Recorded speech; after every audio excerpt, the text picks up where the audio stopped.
उनके बारे में पापा बोलता है, मेरा भी हार्ट मेल्ट होता है, पापा भी उनके बारे में बोलता है। एट द सेम टाइम छोटा सा बात है, he likes to appreciate, भले वो एक छोटा सा किसी के घर से एक चपाती भी खाया होगा और and it is good, he will appreciate leaps and bounds। तो appreciate करना बहुत जरूरी था। वैसे मेरे पापा ने हमको अच्छा पढ़ाया लिखाया। He was the one who chose the financial management। That time he told me example of Maria Mamadi that because भाई को भी नर्सिंग नहीं पसंद था, उसको भी करवाया nursing. So he was total control of everything। रोज सुबह शाम हमको we had to give an inventory of what we did, what we did not। पापा को हमारा मुंह देखने से पता चल जाएगा। I could not hide anything from him। पापा को हमारे मुंह देखने से पता चल जाएगा कुछ भी। इतना WhatsApp video chat video call में देखने से पता चल जाएगा। ऐसे ही देखेगा क्या है, कुछ गड़बड़ है तो मुझे बोल। ऐसा कभी कोई बात नहीं है जो मेरे पापा को नहीं बताया। Even as a youngster, if I dealt with issues, I shared with my father and he had advised me। He had love for others। I have always, मैंने हमेशा सोचा है कि सेवकाई करने वाले लोग फैमिली को ज्यादा ध्यान नहीं देते और सेवकाई करते हैं, या तो फिर ऐसे लोग होते हैं जो फैमिली को बहुत प्यार करते हैं और सेवकाई नहीं करते या तो कम करते। But my dad was, he had a big heart like the ocean। वो दूसरों को भी प्यार करते थे, at the same time family को बहुत प्यार करते थे, दूसरों को भी इतना प्यार बांटते थे। Anywhere he went, he just spread love, and to us, we have just experienced all the love that we could। He was very straightforward। उनको जो पसंद नहीं है वो बोलेंगे। मुझे उनको हमारे बारे में हम लोग को डर लगता था पापा से कि गलत किया तो पापा बोलेगा ही। वो भले शादी हो गया या बच्चे हो गए, सिर्फ कुछ फर्क नहीं पड़ता है। गलत है तो वो बोलेगा, Why did you do this? This is wrong। As a Christian, you should not do it। Why did you spend so much money? या तो तू वो पार्टी में क्यों गई, ये पार्टी में। He just straightforward। कभी कभी पापा मुझे he used to share concerns with me about certain things and I said, Papa, leave it, let God judge them। पापा ने बोला गलत तो गलत ही है। And he said, मैं मर जाऊंगा और कब्र में भी मुझे डाला है पर मैं तो गलत ही बोलूंगा। I cannot tolerate any injustice। पापा ने बोला। Last 1 month में पापा shared a lot of things with me। मैंने बोला कि मेरे को प्रभु इतना आशीष करने के लिए मेरे जीवन में कुछ भी नहीं है। मैं तो पल्लीवासल का लेबरर का बेटा हूँ। तेरा भाई ऑस्ट्रेलिया में, तू कनाडा में और तेरी बहन भी कनाडा आ रही है। ये सब ब्लेसिंग्स के लिए मुझे कोई योग्यता नहीं है। मैं हमेशा याद करूंगा मेरा टाइम था जब मैं राशन के शॉप में जाके खड़े रहता था। My grandmother also shared stories with me कि बचपन में जब वो उसको टिफिन भर के बेचती थी मेरे पापा को, तो वो रास्ते में गरीबों को दे देता था और खाली पेट आता था। बचपन से he had this compassion and love in his blood। The best thing about my father is he had a charismatic personality। As you all know, his personality, how handsome he was। Now, मैं हमेशा सोचती हूँ कि मेरे पापा का जो personality है, अगर और किसी को होता तो वो बस घूमता फिरता एंजॉय करता, इलाइट फ्रेंड्स होते, इतना उनका लाइफ। बट उनकी personality he used for benevolent purpose for the glory of God. जब भी विलेज मिनिस्ट्री में जाते, मैं पापा के साथ गई हूँ विलेज मिनिस्ट्री में, सब गरीबों के बीच में my dad is like a hero. सब लोग उसको देख के इतना खुश होते, and he used to use that beauty and personality for the glory of God. जिधर भी गया है पापा का पर्सनैलिटी देख के सब घूम के देखेंगे उनको, and definitely he used that for the glory of God. There are so many things I need to tell about my father. Every single day in my life I'm going to miss him। Baroda airport में मैं उतरी तभी I was just not, पूरे flight में I was just feeling the Holy Spirit and crying because I could not believe it। and then मेरा mind बहुत blank हो गया था। और बड़ोड़ा एयरपोर्ट में राधी मामी हमारे साथ आई थी और उन लोग सब पेटी ले रहे थे, and I was looking outside, पापा क्यों नहीं आया। फिर मुझे पता चला कि मैं पापा के फ्यूनरल में आई हूँ। प्रभु को तारीफ देना चाहिए। Every morning and evening I'm going to miss him, but मेरे पापा has proved his life। जैसे कि किसी का it's like a battery जिसमें पूरा फुल होता है, पूरा उसका लाइफ उसने जस्ट एग्जिबिट किया। स्वीट स्मेलिंग सेवरी और वगैरह, उसमें भी वो पहले प्रभु का ही नाम लेता है। जिन क्या प्रभु का ही नाम लेता था हमेशा। इन लोगों को देखना है। बरोड़ा आपस में और क्या मुझे बोल दिया ऐसे बहुत he didn't expect whether मैंने फोन नहीं किया तो used to tell me मैंने अपन ऑनलाइन पर अपन डरेला आ रही है तो ऐसा I never used to pray for my father's health because he was very healthy. मैं ये believe नहीं करती हूँ कि मेरा पापा का डेथ कार्डियक अरेस्ट से हुआ. No, that was a natural death. क्योंकि वो इतना एक्सरसाइज करता था, सब कुछ खाने में control. I was always praying for my mummy's health because she had multiple health concerns. पापा का हेल्थ कोई प्रॉब्लम नहीं था. जब भी खाने में भी इतना कंट्रोल, हमेशा घर में और बालकनी में दौड़ना एवरी डे, या तो कम्युनिटी गार्डन में चलना, जिधर टाइम मिलता है उधर चलना, ऐसा करता. कब भी पापा के हेल्थ के लिए मुझे टेंशन ही नहीं हुआ. And I never prayed for his health. I believe कि उनका जो डेथ हुआ था that was such a blessed death. इतना ब्लेस्ड और किधर नहीं हो सकता. आई वाज मेरे बहन से मैंने डिस्कस किया, वो मुझे पूछ रही थी कि पापा ने मुझे कभी बोला है chest pain, because he was the closest to me. मुझे सब बोलता था पापा ने कभी बोला है चेस्ट पेन. मैंने बोला पापा ने ऐसे नहीं बोला. And this is not due to any medical condition. This was God's time. If it was a medical condition that could happen at home or in a car or anywhere else. This was after the meeting that he preached, powerful message दिया, नीचे आया, पानी पिया और प्रभु ने उनको ले लिया. ये प्रभु का समय है, इसमें कोई डाउट नहीं है मुझे. God give courage to our family. मेरे पापा के बारे में मैंने इतना सारा लिखा है, but because of time constraints, I thank all of you for coming here and supporting us. Continue to keep us in your prayers, especially मेरी अम्मची को.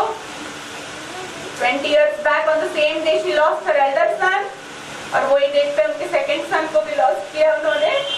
मेरी मम्मी को भी प्रेयर करना, मेरे प्रेयर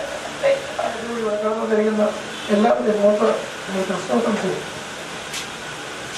നമ്മെ വിട്ട് പോയ ഞങ്ങൾ വിളിക്കുന്ന Jacob bhai, Jacob uncle, Jacob Thomas, ഞാൻ വിളിക്കുന്നത് വിജിച്ചാണ്.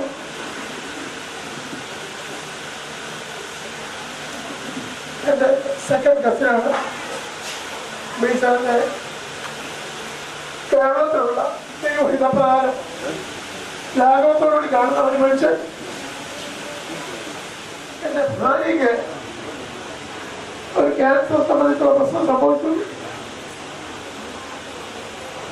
തൊട്ടടുത്തുള്ള ഭവനവും ഞങ്ങൾ സ്നേഹിക്കേണ്ട ഭവനമായതുകൊണ്ട് അവിടുത്തെ അമ്മച്ചോട് പറഞ്ഞു. അങ്ങനെ ബീച്ചാർ പറഞ്ഞു കൊടുത്ത് ഞാൻ കൂടി പ്രാർത്ഥിക്കുകയും കരുതുകയും എല്ലാ വർഷവും വിളിക്കുകയും ഒക്കെ ചെയ്തൊരു വലിയ മനസ്സിനുടമ. അതനുസരിച്ച് എനിക്ക് വലിയൊരു ആക്സിഡന്റ് ഉണ്ടായി. ആ സമയത്ത് വളരെ കരുതലോടുകൂടി കണ്ട ഒരു മനുഷ്യൻ പലതവണ എന്നോട് പറയുന്നുണ്ട്, ബെറോളയിലേക്ക് നമുക്കിവിടെ കളയാം. പക്ഷെ ഞാനിപ്പോൾ ബെറോളയിൽ വന്നു.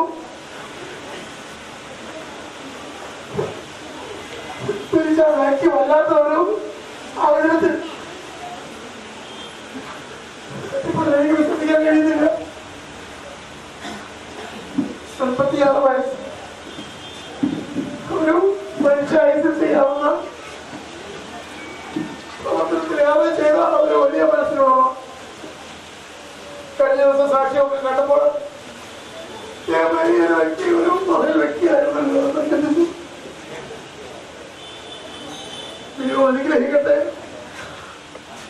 പ്രിയപ്പെട്ട അമ്മച്ചി ദുഃഖിതയായിരിക്കുന്നു. എല്ലാ ദിവസവും അമ്മച്ചിയെ ഒരിക്കും അവസാനം പറഞ്ഞു നിർത്തുന്നത് ചക്കരയുമ്പ. ഒരിക്കലും ഒരു മനുഷ്യന് ആയിരുന്നു വരാത്ത സ്നേഹം അതവരോടും അവരോടൊക്കെ കാണിക്കുന്ന ദേശത്തോടെ കാണിക്കുന്നവരുണ്ട്.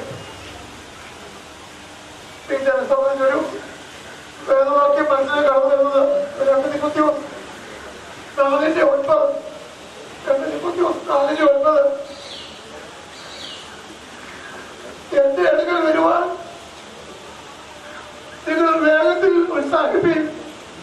എന്റെ അടുക്കൽ വരുവാൻ നിങ്ങൾ വേഗത്തിൽ ഉത്സാഹിപ്പിൻ. പൗലോസ് വാക്ക് തിരിച്ചാണ്. ഏറ്റവും അത്രത്താണ് നല്ല യുദ്ധം ചെയ്തു, നല്ല പോർപ്പരുതി തികച്ചു ഇതിനെ വേണ്ടി വഹിച്ചിരിക്കുന്നു. നമുക്ക് ഏക സ്ഥാനത്ത് ചെന്ന് ചേരാം. ദൈവം അനുഗ്രഹിക്കട്ടെ. പിന്നെ നല്ല നല്ല പ്രവർത്തനത്തിന് അനുഗ്രഹമാണ് ഇതുപോലെ പ്രത്യാശയോടെ ഇവിടെ ഇരിക്കുന്നത്. അപ്പച്ചി മാമ റോഷൻ നിങ്ങൾക്ക് ദൈവം അനുഗ്രഹിക്കട്ടെ. ദൈവം അറിയാതൊന്നും സംഭവിക്കുന്നില്ല. പ്രത്യാശയോടെ നോക്കിക്കുക. കർത്താവിനെ സഹായിക്കട്ടെ. എനിക്ക് അവസരം നൽകി തന്നു. स्वभाव और गरीबों के लिए जो काम करने की उसकी एक तमन्ना थी और वो जब हुआ, वो जो काम किया है वो मेरे को बताया, वो मैं जिंदगी भर नहीं भूलूंगा. मैं ज़्यादा उसके साथ नहीं रहा हूँ. सिर्फ एक दिन में नंदुरबार में रहा था, तब से हमारी मुलाकात ऐसी हो गई कि जब मैं सालों से तो भूलू नहीं, वो मेरे को भूलेंगे नहीं. जिस दिन डेट हुई तो निश्चित डेट सबसे रहते थे, उसने आके सवेरे सवेरे मेरे को जगह है. उसका मनी में का फैन था, तो सब लोग जानते थे. जहाँ जहाँ उसने काम किया मेरे को पता चला कि बहुत बढ़िया आदमी था, इंसान था और भगवान की बात के अलावा गरीबों का काम करने के लिए कुछ सोचता नहीं था. मैं इसके लिए क्या बताऊँ. And Jacob Uncle was one of the closest companions for Pastor Babu Shamwell in his ministry for last 3 years.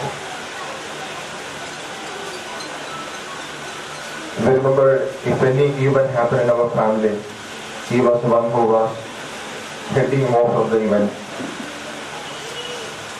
Especially we remember Gladson and Subi's marriage and the reception had taken place in Chani. And all the responsibility, just like a father he was doing. From the leading to खाने का चीज़ तो भी सब कुछ उस करने का मौका हो गया. And he was a great help for my father-in-law, Pastor Babu Shamwell. They had traveled in different villages, especially to South Gujarat, Madhya Pradesh, Rajasthan. And he was a great encouragement for many of our pastors. And whatever he said about Jacob is very true. He was a very simple man, but lived for other poor people. And he was having a very strong compassion for others. ഏതൊരു വ്യക്തി ആവശ്യത്തിൽ നിൽക്കുന്നു കണ്ടു കഴിഞ്ഞാൽ അവരെ സഹായിക്കാനുള്ള വലിയ ഹൃദയത്തിന് ഒരു ഉടമയായിരുന്ന പ്രിയ Jacob uncle.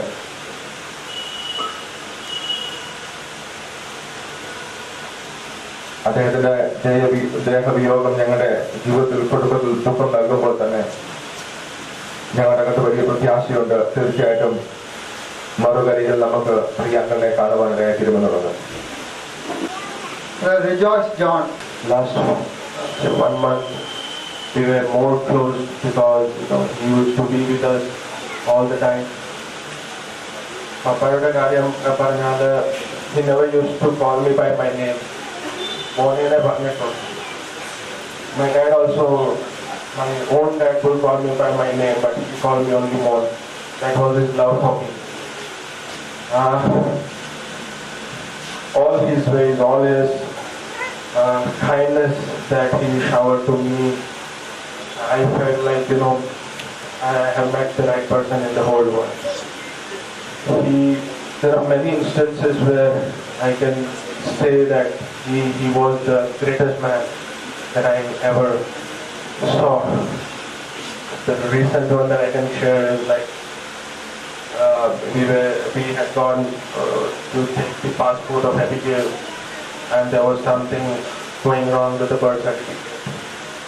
And what he did was he took me and for the whole family to the registrar of this birth certificate, and within 1 hour he made it possible, and we went back to the passport office. The passport office people said, "How did you make this?" And I didn't told them anything, but when I shared this to my father, he said, "Idu ende karavalla, Devathinte karava." That is what I believe. He was a man of God. He had that fire in him, the fire of Holy Spirit that no one else I have seen in my whole life. There are many things that I need to say. He was the best manager manager of finances, manager of all the resources. No one else could do what he has done. He never used to have a new car. Always used to have a second-hand car and used to save money. When I was taking a new car, he always used to say, why to do that? Why to waste money for a new car? Why don't we buy a second and we can run? It's just to go here and there. That's what his principle was. Nothing to, save or nothing to expend, but to save and give it to the poor. That was his principle. That's how he lived. अगर plate में एक छोटा सा अनाज भी रह जाता था तो वो डांटते थे, और वो डांटना शायद मुझे नहीं लगता अभी मुझे और कर पाएगा, और कोई नहीं कर सकता. He was the one who did that. हम लोग जब भी कहीं बाहर जाते थे, जब भी मैं गाड़ी चलाता था, अगर गाड़ी का कांटा 80 से अब गया तो मुझे वहीं रोक देता था. जब हम हमारी धरती पे अगर हम 100 की स्पीड में अगर चलते हैं, हमारे काम करते थे, he was running at 120 and 150 speed. उनकी जैसा तेज आज तक मैंने किसी को नहीं देखा जो भागा है. सिर्फ जो काम उन्होंने किया वो शायद उनकी पेस में और उनके it's the personality, but it's the grace of God that he had in him that has made him such a big personality. There are many things to say, but I know that time is a big constraint, so I would like to thank everyone, and also like to thank the pastors and all the members who have supported us. Please do keep us in prayer. Thank the Lord for all the goodness He did in my dad's life. I thank the Lord for enabling us to be with my dad these many years. It's a painful time for all of us. I never knew it was his last goodbye, hug and kiss on August 18th morning when he left from Ahmedabad. I wish I could be with my dad at the time of his departure.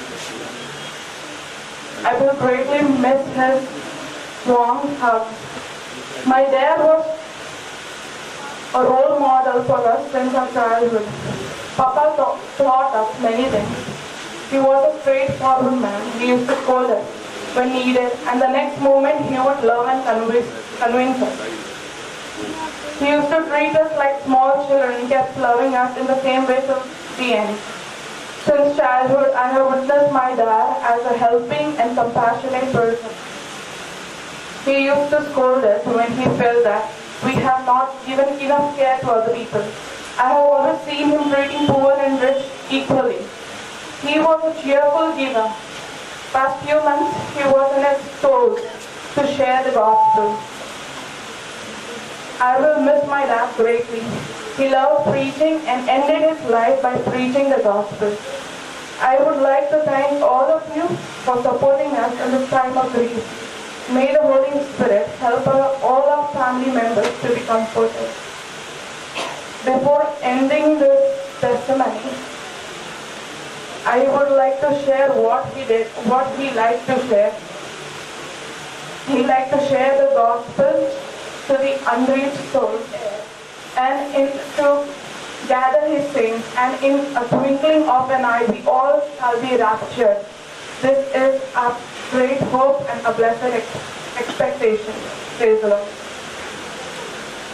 Once again we call Pastor Simon. इसी दुखित क्षण में आप बीच में भी मुझे भी आकर खड़े रहने के लिए चित्र देने के लिए मौका मिला.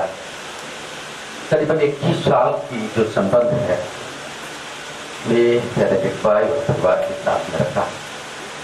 जब मैं वलसाड़ में था 1997 में, आज तक वही संबंध एक सेवक, एक पासवान के रूप में, एक बड़ा भाई के रूप में उनके साथ संबंध रखने के लिए प्रभु ने मुझे सुधा दिया है.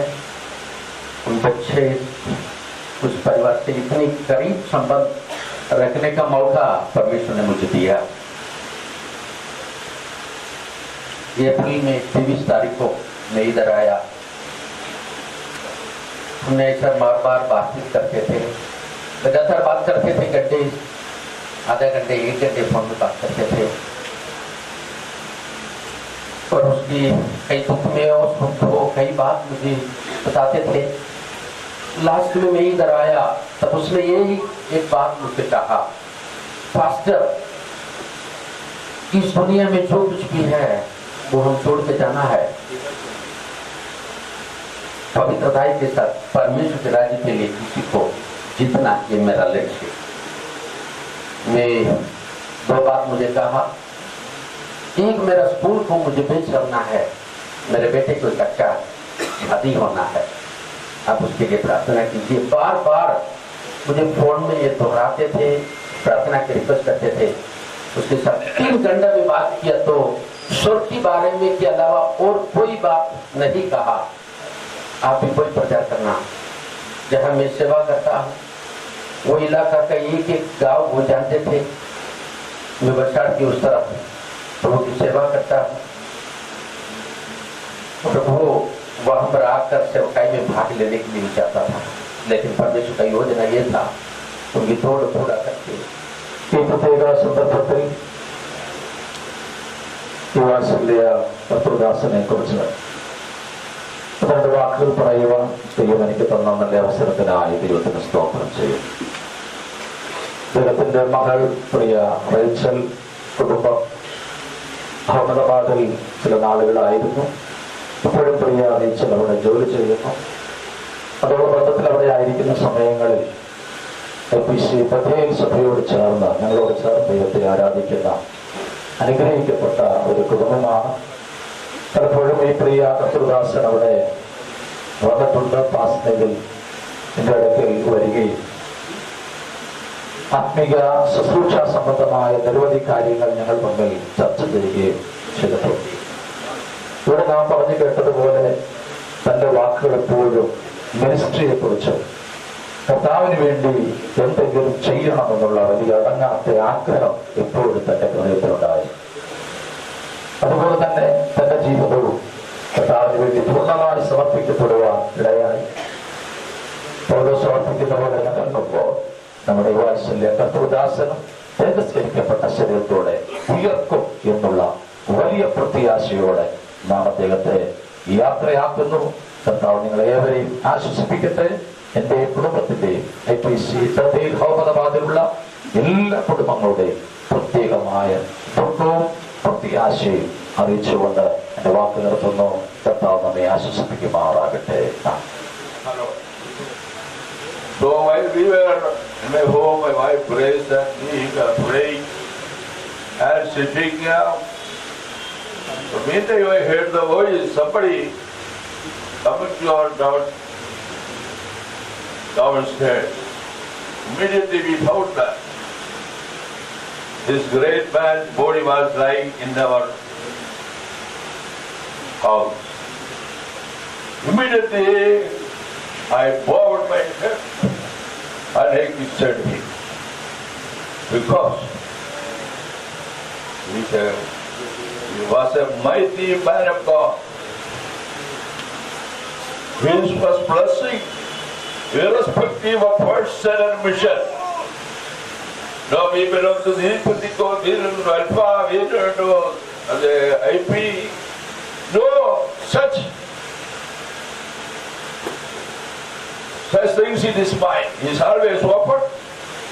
In our mission field, I took on for 10 days preaching some places in villages. We preached the gospel there. He showed that zeal for Christ.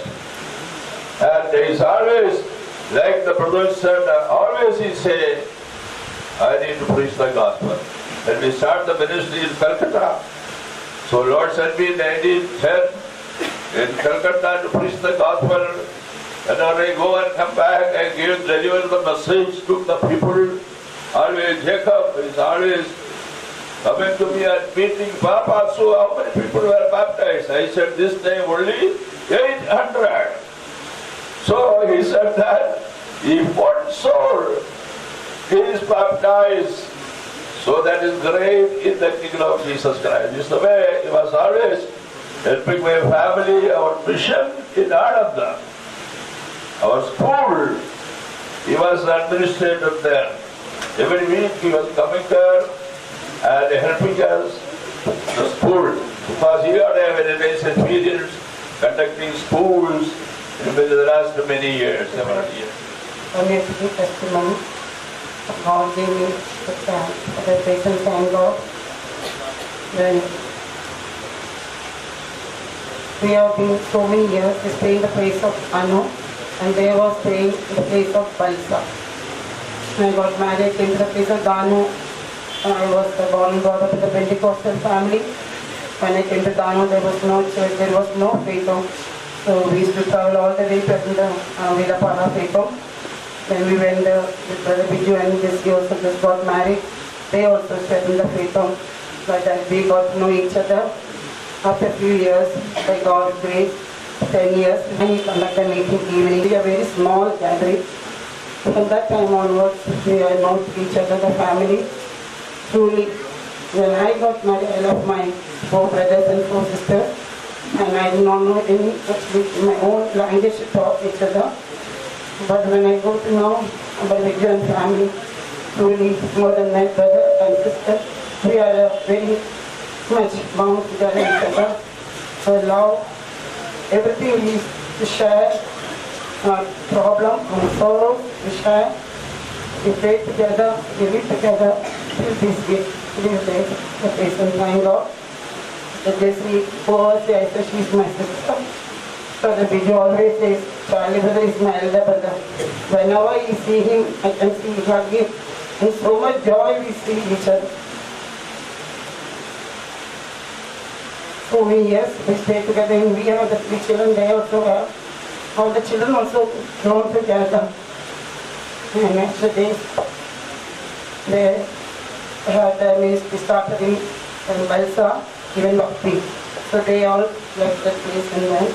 So we also, I can say, even we also have gone many times. We share everything. And all these years, God has been as a brother and sister. They have been very helpful to us also. I can see things are full of joy, full of energy, full of power, full of love, the love of God. What can I see him? Through his songs and his prayers, his words, it really encouraged me youths. Even when he comes to our faith, he used to interpret. He used to give a lot of counsel when he sit together. He has a lot of, his heart is so much towards the poor people and people are really suffering. His heart was so much. When he sees somebody suffering immediately, he has a very grief. Whatever he can do is to help for the patient and God. We don't say what is God's plan. It's the way where God leads us. We have to I praise Him, thank God all the good work He's done in His ministry, His help, everything God may reward in heaven. I pray for all the great family members, especially my sisters. God must stand up for the right time to lead them. But no less God may be the children. God must be the prophet to the maker. One hope is that when Jesus comes, we all meet in heaven. May God bless the family.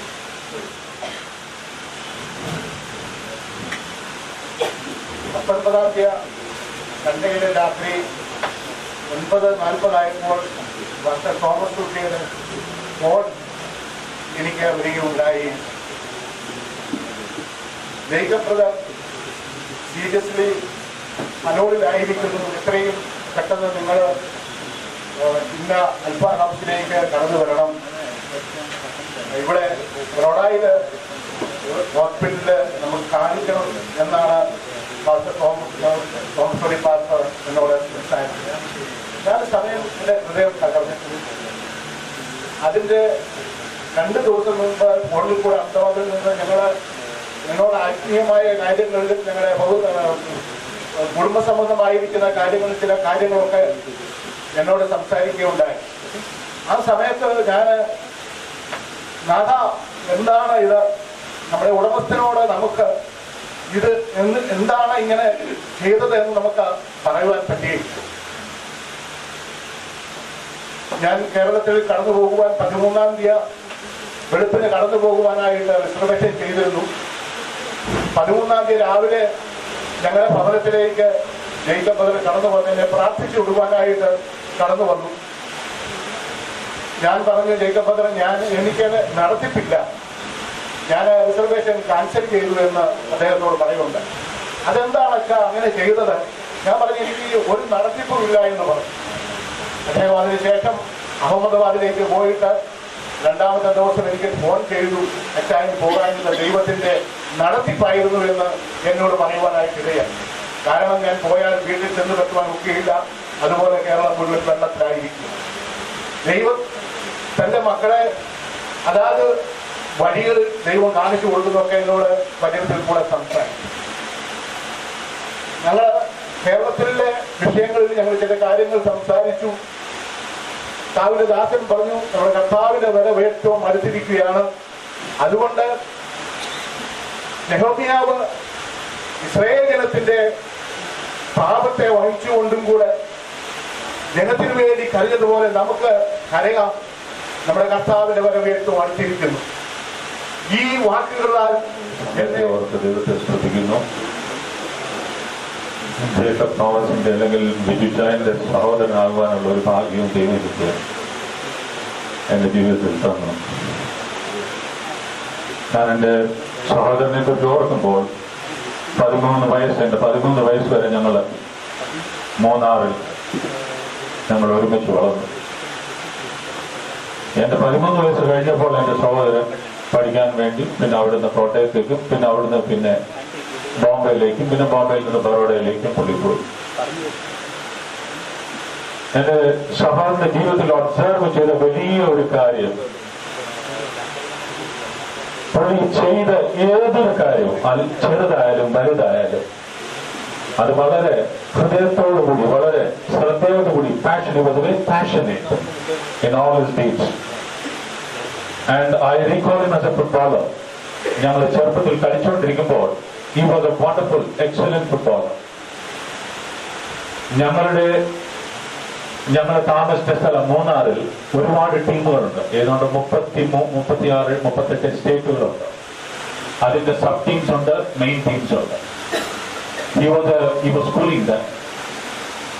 So he always had the demand from the people, from the teams. Without Biju, we cannot perform because he was the scorer. And people used to field in and around our house. സമ്മതിക്കത്തില്ല, പഠിക്കണം അല്ലെങ്കിൽ ചർച്ചിൽ പോകണം, ദൈവിക കാര്യങ്ങളിൽ അവിടെയായിരുന്നു focus കൊടുക്കണമെന്ന് പറഞ്ഞത്. But he was very much interested. I was also a co-player. അപ്പോൾ ആ കളിയിലുള്ള പുള്ളിയുടെ ഒരു approach, the accuracy, aim, passing techniques, stamina and determination and scoring strategies. He did well there. ഈ സെയിം സ്ട്രാറ്റജി ഞാൻ ഇന്നത്തെ ഈ ദിവസം ഈ പുള്ളിയുടെ മരണം വരെ ഞാൻ കണ്ടു. പുള്ളി അവിടെ നിന്ന് സഞ്ചരിച്ച് വിദ്യാഭ്യാസം കഴിഞ്ഞ് തന്റെ ജോലി കഴിഞ്ഞ് തന്റെ ഈ ഗോസ്പൽ വർക്ക്, അതായത് ഈ സുവിശേഷ വേലയിലും അതേ എനർജി ഞാൻ കണ്ടു.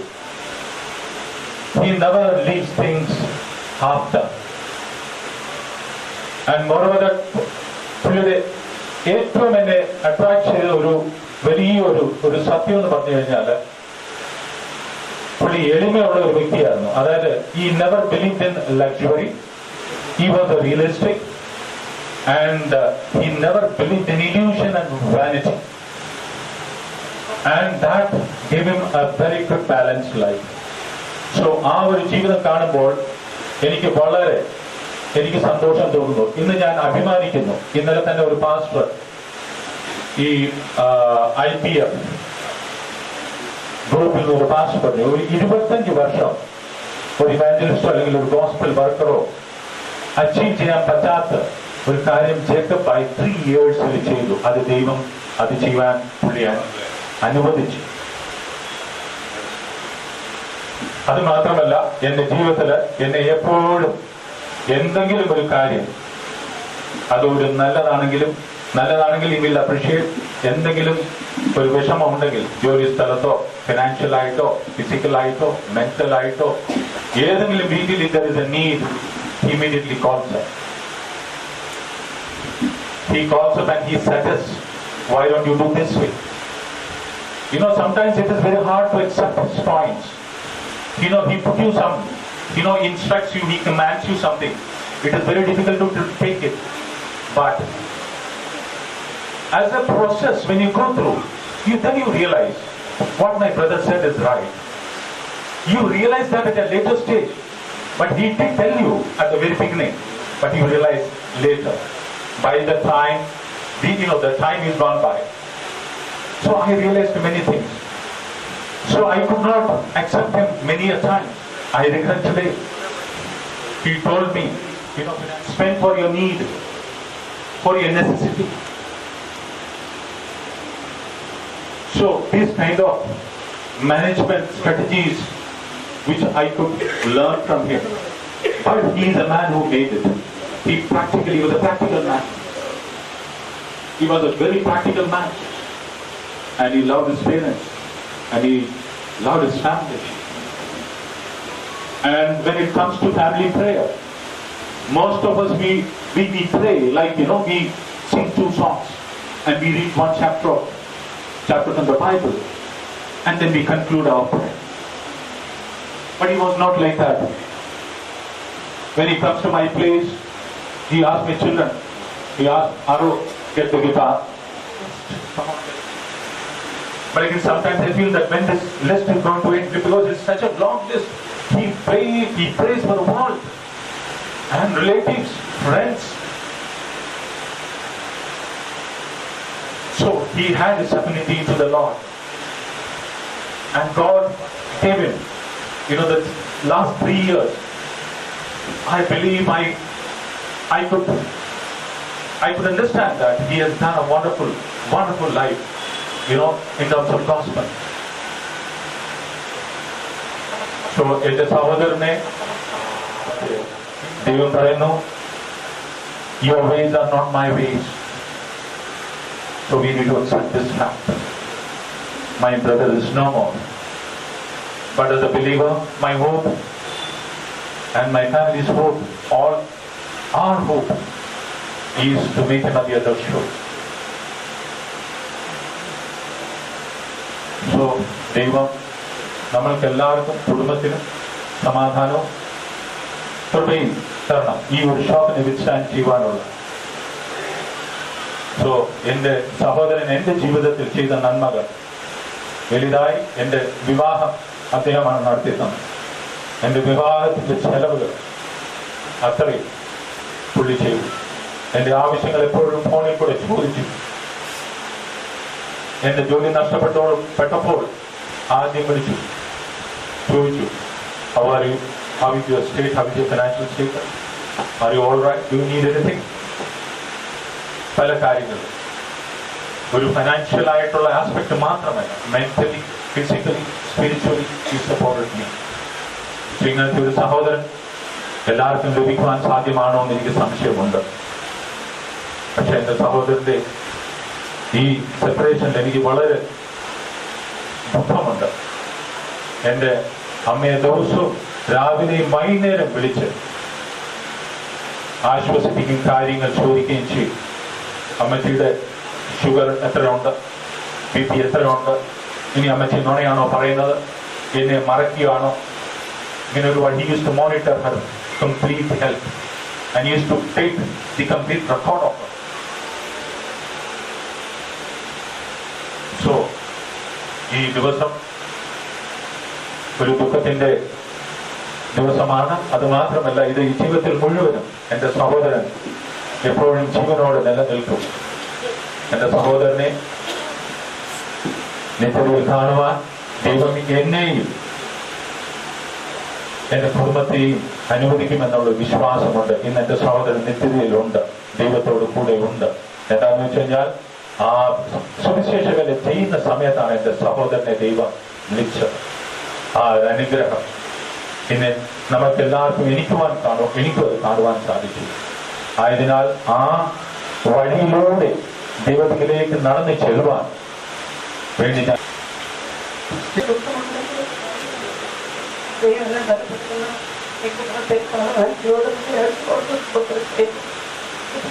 വാക്യമായി പരാമർശിക്കുന്നത് യശയ്യാ 57:1-2 വാക്യങ്ങൾ എഴുതിയിട്ടുണ്ട്. നീതിമാൻ അനർത്ഥത്തിന് മുമ്പേ കഴിഞ്ഞു പോകുന്നു എന്ന് ആരും ഗ്രഹിക്കുന്നില്ല. അവൻ സമാധാനത്തിലേക്ക് പ്രവേശിക്കുന്നു. നേരായി നടക്കുന്നവരൊക്കെ താന്താന കിടക്കയിൽ വിശ്രമം പ്രാപിക്കുന്നു.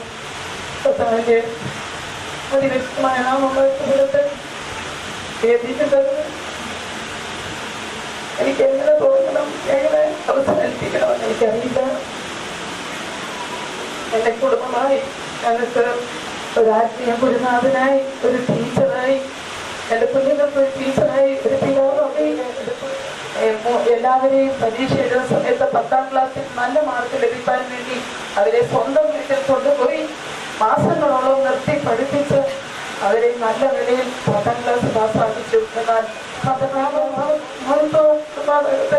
അവർ ഞങ്ങൾക്ക് ചെയ്തിട്ടുള്ള ഉപകാരങ്ങളും പലപ്പോഴും ദൈവസന്നിധിയിൽ ഞങ്ങൾ ഈ ആത്മീയഗോളത്തിൽ നിൽക്കുവാൻ തന്നെ കാരണം ഈ ഒരു കുടുംബം മാത്രമാണ്. എനിക്ക് ഒത്തിരി പറഞ്ഞു തീർക്കാനുണ്ട്. അവിടെ അനേകരുള്ളത് കൊണ്ട് എല്ലാ വാക്കുകളും ദൈവത്തിന്റെ സന്നിധിയിൽ ഏൽപ്പിക്കുകയാണ്. കാരണം ഇവിടെ ആയിരിക്കുന്ന ജസ്സേയും കുഞ്ഞുങ്ങളെ അമ്മച്ചിയെയും ബോസിനെയും ഒക്കെയും അപ്പച്ചനെയും മാറി മറിച്ച് വെച്ച് പലപ്പോഴൊക്കെയും മനസ്സിന് വേദന ഉണ്ടാകുമ്പോൾ ആ പ്രശ്നങ്ങളും വാക്കുകളും എടുത്തു വെച്ച് അവർ ധൈര്യപ്പെടാറുണ്ട്. അതിൽ 3 പേരായിരിക്കുന്ന സ്ഥാനത്ത് വളരെ വേദനയോടെ എനിക്ക് ഓർത്തിക്കണം എഴുതാൻ സാധിച്ചില്ലെങ്കിലും ഇവിടുത്തെ അപ്പച്ചനോടും അമ്മച്ചിയോടും എല്ലാവരോടും ചേച്ചിയോടും ഒക്കെ അവരുടെ സ്നേഹം അറിയിപ്പാൻ പറഞ്ഞിട്ടുണ്ട്. കൂടാതെ പൂന IPC ചർച്ചിലെ pastor Joy family daddy sister അവരെ കൂടെ പ്രത്യേകം പറഞ്ഞിട്ടുണ്ട്. അവരുടെ അനുശോചനവും ഇവിടെ അറിയിക്കണമെന്ന്. അതുകൊണ്ട് ഞാൻ ദൈവനാമത്തിൽ ഒരിക്കൽ പോലും ചിന്തിച്ചിരുന്നില്ല. എനിക്ക് മുമ്പേ അവൻ കടന്നു പോകുന്നു ഞാൻ ഒരിക്കലും എൻ്റെ ചിന്തയിലുണ്ടായിരുന്നില്ല. ഞാൻ ആദ്യമായി വിജുവിനെ കാണുന്നത് എറണാകുളത്തെ 1979 വർഷമാകുന്നു. അന്ന് എൻ്റെ പഠനം പൂർത്തിയാക്കാനായി മൂന്നാറിൽ നിന്നും അവിടെ വന്നതാണ്. അന്ന് ഫെയ്ത്തുമായുള്ള ബന്ധത്തിൽ അവിടെ ഫെയ്ത്തുവിൽ തന്നു. ഞാനും അവിടെ എനിക്കൊരു ജോലി ഉണ്ടായിരുന്നു. അതിനാൽ രോഗമായുള്ള ഒരു ചേർന്നുള്ളൊരവസ്ഥയിൽ പാർത്തു. രാവിലെ സമയമായപ്പോൾ ഞാൻ ക്ഷീണിതനായി ലേറ്റായി ഉറങ്ങിയതുകൊണ്ട് ഞാൻ എഴുന്നേറ്റില്ല. 4 മണിയായപ്പോൾ ബിജുവിൻ്റെ പാട്ട് കേട്ടുകൊണ്ടാണ് എഴുന്നേറ്റത്. 2-3 പാട്ട് ഇംഗ്ലീഷിലും മറ്റൊക്കെ മലയാളത്തിലും പാടി അനേകർക്ക് വേണ്ടി പ്രേക്ഷ നിർത്തിക്കുന്നു. ഞാനും പിന്നെ എഴുന്നേറ്റ് ഞങ്ങൾ പ്രാർത്ഥന ഒരു 5 മണി 5:30 വരെയും പ്രാർത്ഥന നീണ്ടു. ശേഷം അനേക കാര്യങ്ങൾ ഞങ്ങൾ തമ്മിൽ ചർച്ച ചെയ്തു. ഇപ്പോൾ ദുഃഖിതരായിരിക്കുന്ന കുടുംബങ്ങളെയും പ്രിയമാതാവിനെയും യെസിയെയും മക്കളെയും എല്ലാ ബന്ധുക്കളെയും ഞാൻ ഈ സമയം ദൈവത്തിൻ്റെ വചനത്തിൽ കൂടി ആശ്വസിപ്പിക്കുന്നു. കർത്താവ് നഷ്ടപ്പെട്ടു പോകാം. पापा के बारे में हिंदी में बताना चाहूँगा क्योंकि अधिकतर लोग यहाँ पर हिंदी समझते होंगे।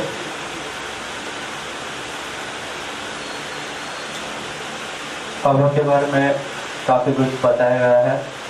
दीदी ने भी जिस तरह बताया है पापा के जीवन में सिंप्लिसिटी, मतलब एकदम सीधा साधा सादगी का जीवन जो बोलते हैं। पापा के हर बात में सिंप्लिसिटी बहुत है, मतलब बहुत सादगी है। अगर पापा को दुकान में जाके कुछ सामान भी खरीदना हो तो सबसे रीजनेबल भाव में जो मिलेगा वही खरीदेंगे। पापा ऐसा कहता था कि मैं जो बचा हुआ पैसा है वो गरीबों को दूंगा और मैं खुद सिंपल लाइफ जीऊंगा। ये पापा का हमेशा एक पॉलिसी रहा था। पापा प्रभु यीशु मसीह के बड़े दीवाने थे। पापा जो जिगर से गांव-गांव में खास करके सेवकाई में जिस तरह पापा का जो पैशन था वो पिछले कई महीनों में मैंने देखा। मैं पापा को हमेशा कहा करता था, पापा मैं पापा को ऑस्ट्रेलिया लेके आऊँगा, दिखाऊँगा। दीदी भी है, कनाडा भी लेके जाएगी। पापा कहते थे नहीं, मुझे इन देशों में जाके कुछ सुख विलास का जीवन नहीं देखना है, मैं यहाँ पर ही रहूँगा और 3 लोगों की सेवा करते रहूँगा। और मुझे ये भी कहते थे कि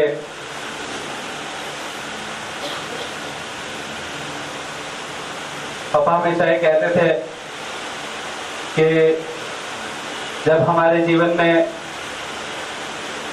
मुसीबतें आते हैं तो हमेशा नीचा रहो और किसी भी बात को अपने जो फीलिंग्स को छुपाना नहीं, सभी को बताना, एक्सप्रेस करना मुझे हमेशा सिखाया करते थे। बहुत एक्सप्रेसिव थे पापा, बहुत बोल्ड थे और स्ट्रेट टू द फेस, मतलब कुछ गलत लगे तो मुंह पर ही कह देते थे, कभी भी छिपा के नहीं रखते थे। पापा ने मुझे सिखाया है। पापा के एक दो ऐसे बातें को मैं याद करना चाहता हूँ। पहले मैं ऐसा सोचा करता था कि मुझे पापा से इतना अफेक्शन नहीं हुआ करता, पापा से इतना लगाव नहीं था। लेकिन जब मुझे 2009 में स्वाइन फ्लू हुआ, नासिक में एक हॉस्पिटल में मैं सीरियस था, तभी पापा उस हॉस्पिटल के बाहर, वार्ड के बाहर एक बच्चे की तरह रोए। उस दिन से मुझे अपने पापा से बहुत लगाव है, क्योंकि जब मेरी समझने की उम्र आई तब मुझे पता चला कि नहीं, मेरे पापा मुझे कितना प्यार करते हैं। जब छोटा था बहुत डांटते थे, मारते भी थे और बहुत, समझो ऐसा आज की तरह कोई कार्यक्रम हो और मैंने कुछ सही से ऑर्गेनाइज नहीं किया तो मेरे पर चिल्लाते थे, डांटते थे, सभी के सामने मुझे निंदा करते थे। लेकिन मैं जानता हूँ मेरे पापा इतना कोई भी मैनेज नहीं कर सकते। मैं आज चाहता कि आज ये फ्यूनरल भी मैनेज करने मेरे पापा ही क्यों ना होते, क्योंकि मेरे पापा इतना अच्छी तरह से सब कुछ मैनेज करते थे। लोगों को किस तरह खुश रखना है, किस तरह कंट्रोल करना है, ये पापा जानते थे। इनका पापा के जो क्वालिटीज है, पापा के जो गुण है, उसमें से मुझे एक या दो भी नहीं मिला होगा, मैं ऐसा मानता हूँ। मेरे पापा इतने एक लायन हार्टेड थे, शेर की तरह थे। और पापा को और एक दो तीन एग्जाम्पल मैं देना चाहता हूँ। अभी मुझे दीदी ने भी बताया था कि ऐसा हुआ था। एक बार वलसाड़ में रखते हुए एक अंधे व्यक्ति जो सरदार थे या पंजाब के थे, वो रोड से चले जाया कर रहे थे और पापा ने उन्हें पूछा कि आप कहाँ जाना चाहते हो। उन्हें कुछ पता नहीं था। पापा ने पूछ के उन्हें गुरुद्वारा लेके गए और क्योंकि उनको वहीं जाना था, और पता चला कि वो पंजाब में बहुत अच्छे घर के कोई व्यक्ति थे और खो गए हैं, और वो लोग ने वहां से पंजाब में उन्हें घर पहुंचाया। इसी तरह हम लोग एक बार केरला से रात को वलसाड़ स्टेशन पहुंचे। रात को 10-11 बजे एक छोटी सी बच्ची जो भीख मांगती है, उन्हें देखा, रो रही थी एक कोने में। पापा ने उसे लेकर वो घर आ गए। मैं दावे के साथ कह सकता हूँ कि इतना चैलेंज कोई नहीं ले सकता है। मैं लेते होंगे, लेकिन मेरे जीवन में मेरे पापा जितना दयावान, कंपैशनेट व्यक्ति को मैंने आज तक देखा नहीं, और मुझे शक भी है कि मैं देख पाऊंगा कि नहीं, क्योंकि वो मेरे लिए प्रभु यीशु मसीह के बाद सबसे बड़े रोल मॉडल मेरे पापा ही थे और पापा ही रहेंगे। कहने के लिए बहुत कुछ है, लेकिन मैं आप सभी लोग से दुआ करता हूँ, प्रार्थना चाहता हूँ कि मुझे मेरी मम्मी को संभालने बहुत विजडम या ज्ञान प्रभु दान दे। और पापा जो मेरे जीवन में चाहते थे वो पापा देख नहीं पाए, मुझे इस बात का खेद है। पापा हमेशा पिछले कई महीनों से मेरी शादी के बारे में बहुत चिंतित थे और सुबह शाम यही बातें किया करते थे कि क्या करना है, क्या करना है।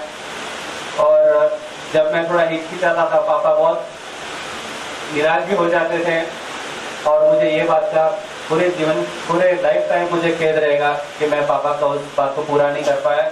लेकिन जहाँ पर ऑस्ट्रेलिया में मैं रहता हूँ, मेरे साथ मेरे रूममेट सारे वहाँ के लोकल्स हैं।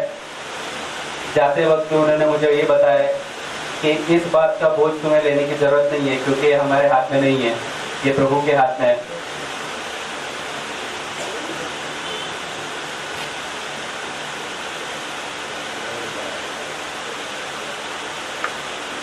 आए हुए सभी लोग को मैं धन्यवाद देना चाहता हूँ, खास करके इस दुख की घड़ी में हमें सपोर्ट करने वाले हमारे हर एक फ्रेंड, अशुभ चिंतक, आज जो भी अरेंजमेंट है करने वाले, उनके पीछे काफ़ी लोगों का हाथ है।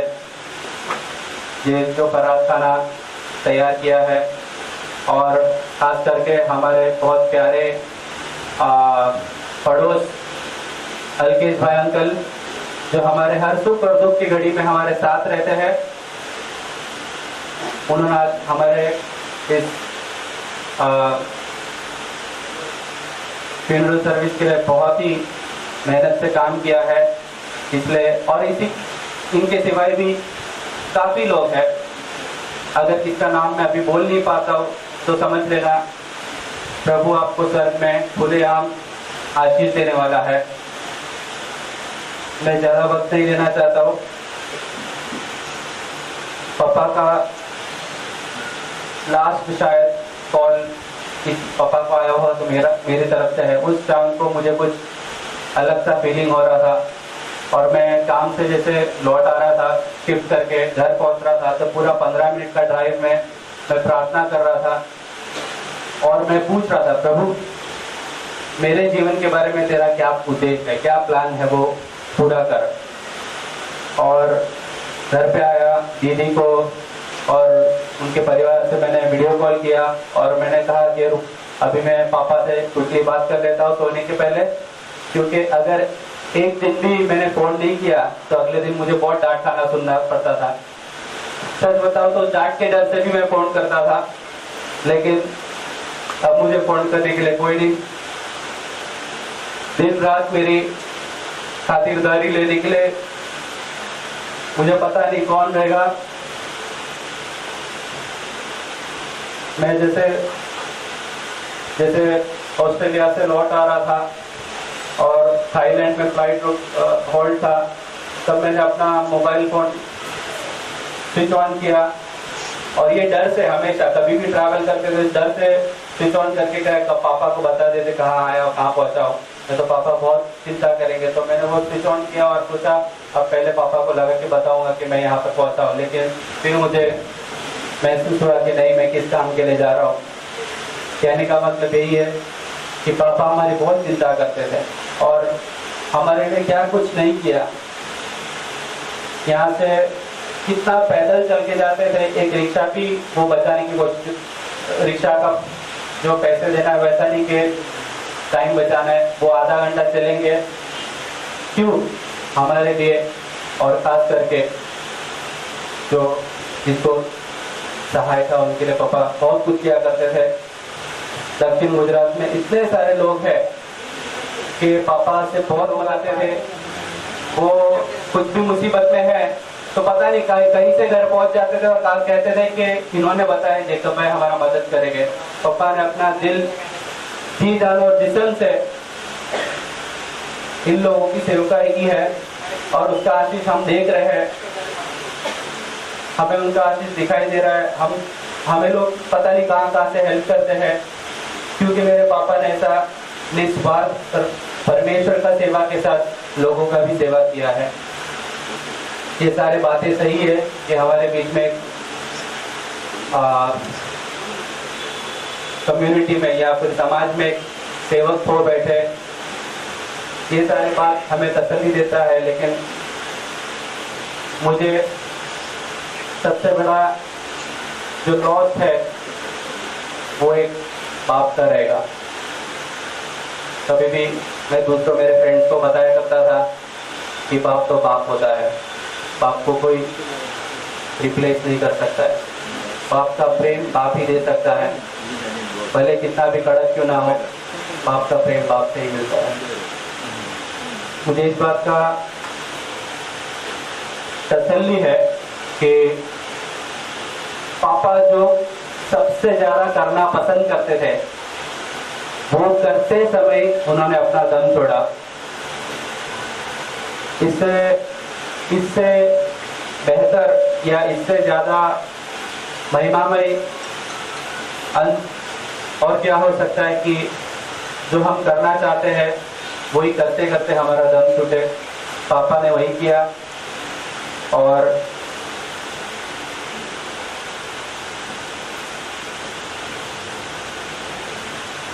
मसीह जीवन में हम ये मानते हैं कि हमारा इस जिंदगी के बाद भी एक जीवन है। मुझे श्योर है, मैं इस बात की खातरी है कि इस जीवन के साथ यदि प्रभु का आगमन हो या हमारा मृत्यु हो, हम पापा जहाँ गए उस जगह में जाएंगे और वहाँ पर उसे हमेशा के लिए देखेंगे। इसी के साथ मैं अपना गवाही खत्म करता हूँ। Thank you, Lord. प्रभु के नाम की स्तुति हो। आप लोग के बीच में ऐसा एक गवाही देने प्रभु मुझे खड़ा किया। मेरे फैमिली लाइफ के बारे में मुझे बहुत कुछ बोलना है। मैं संक्षिप्त में बोलना चाहती हूँ। मैं सिर्फ 19 years old थी, मेरा शादी हुआ और मेरा हस्बैंड 21 years। प्रभु ने मुझे 3 सुंदर बच्चे। मैं एक ब्लेस्ड मदर हूँ। प्रभु का नाम की स्तुति हो। प्रभु को भक्ति में, भय में बढ़ाने को प्रभु मुझे कृपा दी है, मैं प्रभु को धन्यवाद स्तुति करती हूँ। मेरा 2 बेटियां का शादी हो गया, एक बेटा का शादी बाकी है और मुझे 3 ग्रैंड चिल्ड्रन। मेरे हस्बैंड के बारे में ये बताना चाहती हूँ। He was a very good husband. He was a very good father. He was a very good son-in-law and a very loving grandfather. प्रभु के नाम की स्तुति हो। इस साल फरवरी हमारा वेडिंग एनिवर्सरी था, लेकिन मुझे एक बड़ा सा डर था, इस साल कुछ तो होने वाला है। इधर पर हम दोनों में से एक जन चले जाएंगे। पता नहीं मुझे क्यों ऐसा फील हो रहा था और क्यों मुझे ऐसा फील हो रहा था, क्योंकि मैं ज्यादा सिक रहती थी और मेरा हस्बैंड जो है वो बहुत हेल्थ कॉन्शियस था और उसको कभी कुछ नहीं होगा मुझे यकीन था। लेकिन अगस्त महीना मेरा फादर इन लोगों का डेथ घर में ही हुआ। 2 साल हुआ। 16 अगस्त मुझे 17, 18 मुझे बहुत डर लग रहा था, कुछ तो होने वाला है। लेकिन मैंने अपने आप को पवित्र किया। प्रभु तो मुझे आज उठाएगा तो मेरा इस धरती का आंख बंद होगा तो मैं मेरा यीशु प्रभु का पाँव में चुम्बन करते बैठे हुए दर्शन को मैं देखना चाहती हूँ। कि अगस्त महीने में मुझे मन में ऐसा हुआ कि मेरा शादी का कितना साल हुआ, मैंने काउंट करके देखा तो 33.5 years हो चुका है हमारा शादी का। और लास्ट मंडे हम लोग यहाँ से अहमदाबाद के लिए निकले और वेडनेसडे से फ्राइडे तक मैंने देखा मेरा हस्बैंड वो 3 दिन कंटिन्यूअस ही was praying in the sight of God. प्रभु की नाम की स्तुति हो। दीवार पे टेका देखते हुए, पाँव लंबा करके बैठे हुए, मैं 3 दिन उनको सोते हुए नहीं देखा। मैंने उनको बोला, बीजा थोड़ा धीरे से प्रार्थना करो, इतना जोर से आप प्रार्थना कर रहे। फिर भी उन्होंने कुछ सुना नहीं, लेकिन वो अपने आप को पवित्र कर रहा था। प्रभु के नाम की स्तुति हो। फ्राइडे का दिन, सैटरडे का दिन, फ्राइडे का दिन मुझे बोलते जैसी हमारा रूबी जा रही है, उसका बच्चे को देखने के लिए कोई नहीं होगा, तो बच्चे लोगों के साथ कनाडा निकल जा। मैं बोला मैं आपके लिए कभी नहीं जाऊंगी, मैं आपके साथ ही जाऊंगी। फिर बोल रहा था बच्चे भी चले जाएंगे, हम 2 अकेले कैसे रहेंगे। और सैटरडे का दिन सुबह इतना खुश था और बाय बाय फ्लाइंग के सब देख के वहां से निकला, मुझे नहीं पता था वो हमेशा से बाय बाय है। प्रभु के नाम की स्तुति हो। जैसा वहां से निकला, अहमदाबाद आनंद गए, आनंद से बड़ौदा आए। बड़ौदा आने के बाद दोपहर को फोन किया, मेरी छोटी ग्रैंड चाइल्ड है जो 6 मंथ की है, उसको मुझे मोबाइल में दिखा, वीडियो कॉल कर, और वो छोटी इतना बात कर रही थी अपना ग्रैंड से, इतना खुश थे, बोले मेरा बच्चा, मेरे को मोबाइल में भी पहचान लिया। पता नहीं सुबह देख के गया, फिर भी शाम को ग्रैंड चाइल्ड को देखने का उनको बहुत मन था। शाम को मेरा बात हुआ, मंडे का दिन, संडे मॉर्निंग मुझे बोला जैसे मैं मम्मी को लेके बेतुम छोड़ने जा रहा हूँ और उसके बाद मैं दूसरा मीटिंग में जाऊंगा। बोला ठीक है। आफ्टरनून में मैं वापस फोन किया, मैं बोला बीचा कुछ खाना खाया? तो बोला मैंने थोड़ा पॉप मंगाया, वो खाया। मैं बोला फतेहगंज जाके खाना खाना चाहिए ना, मम्मी पापा का घर तो पास में है ना। नहीं, मैं फुल हो गया। और फिर 4:30 बजे मैं वापस फोन किया उनको, तो मेरे को बोला जैसे ये काम करना है, उधर अपने रिलेटिव जितने हैं, फ्रेंड सर्कल है, उन सबके घर पे जा, 2-3 घर पे जाके घूम के आओ और उनको जो गिफ्ट देना है जाके देख के आओ। मैं वो सुन के 2-3 घर के मैं गई। जाने के पहले मैं बोला विजन क्या कर रहे हो? बोला आज मेरा हालोल में मीटिंग है। मैं बोला आज दोपहर को आपने कुछ खाया नहीं, तो आप फतेहगंज जाके खाना खा के जाना। तो मुझे बोला हालोल में मुझे बढ़िया खाना मिलेगा, प्रभु आपकी स्तुति हो। और मैंने बोला आपके साथ कौन है? तो बोला लक्ष्मण पास्टर मेरे साथ है। तो मैंने बोला उनको मेरा प्रेज द लॉर्ड बोलना।